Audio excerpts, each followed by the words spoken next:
प्रशासनाच्या आटमुठेपणामुळे डोंगरगाव अंधारात. वणी पंचायत समिती झोपली आहे का?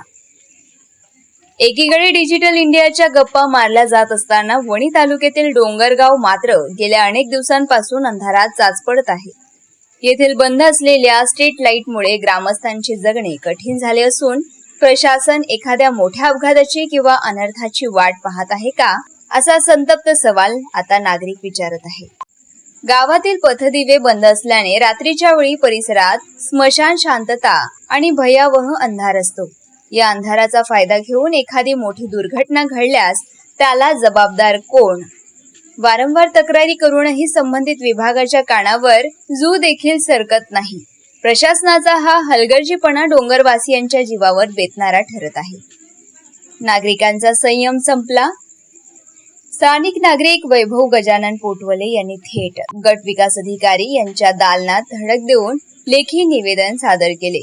निवेदनात स्पष्ट इशारा देण्यात आला आहे की जर तात्काळ पथदिवे दुरुस्त झाले नाही तर डोंगरगावचे नागरिक शांत बसणार नाही. आम्ही कर भरतो, मग सुविधा का मिळत नाही? केवळ आश्वासने नकोत, आम्हाला प्रकाश हवा आहे, असे डोंगरगाव येथील संतप्त नागरिकांचे म्हणणे आहे. मारेगाव वार्ता सचिन मेश्राम, वणी.